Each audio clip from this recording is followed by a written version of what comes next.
City of Truro's visit made Duck very proud of being Great Western.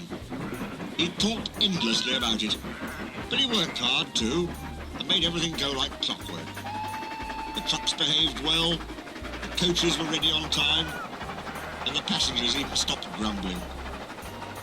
But the engines didn't like having to bustle about. There are two ways of doing things, Duck told them. The Great Western way or the wrong way. I'm Great Western and don't we know it, they groaned. They were glad when a visitor came. The visitor purred smoothly towards them. The Fat Controller climbed down. "Yeah, it is Diesel," he said. "I have agreed to give him a trial. He needs to learn. Please teach him, Duck." "Good morning," purred Diesel in an oily voice. "Pleased to meet you, Duck. Is that James? And Henry? And Gordon, too. I am delighted to meet such famous engines." And he purred towards them. The city engines were flattered. "He has very good manners," they murmured. Oh, we are pleased to have him in our yard." Duck had his doubts. "Come on," he said shortly. "Oh, yes," said Diesel. "The yard, of course. Excuse me, engines." And he purred after Duck, talking hard. "Your worthy fat Sir Topham Hatt to you," ordered Duck. Diesel looked hurt. "Your worthy Sir Topham Hatt thinks I need to learn. He is mistaken. We Diesels don't need to learn. We know everything. We come to a yard and improve it. We are revolutionary." "Oh," said Duck. "If you're Revo Thingamy, perhaps you could collect my trucks while I fetch Gordon's coaches." Diesel, delighted to show off, purred away. With much banging and clashing, he collected a row of trucks. Duck left Gordon's coaches in the station and came back. Diesel was now trying to take some trucks from a siding nearby. They were old and empty. Clearly they had not been touched for a long time. Their brakes would not come off properly. Diesel found them hard to move. Pull, push, backwards, forwards. The trucks groaned. "We can't! We won't!"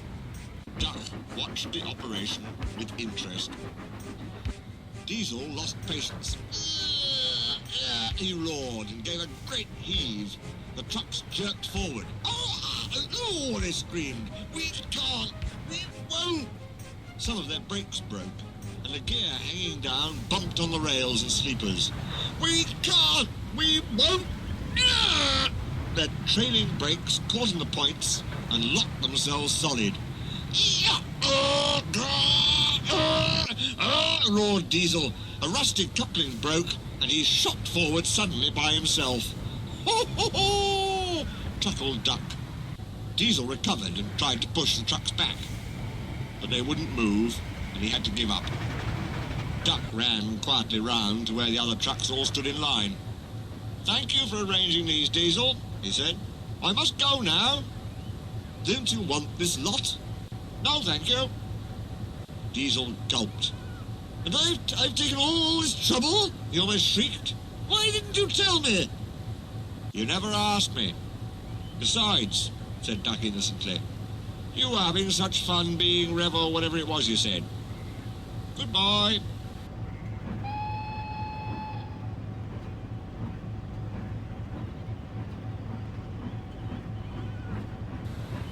Diesel had to help the workmen clear the mess. He hated it. All the trucks and coaches were laughing. Presently he heard them singing. Their song grew louder and louder, and soon it echoed through the yard.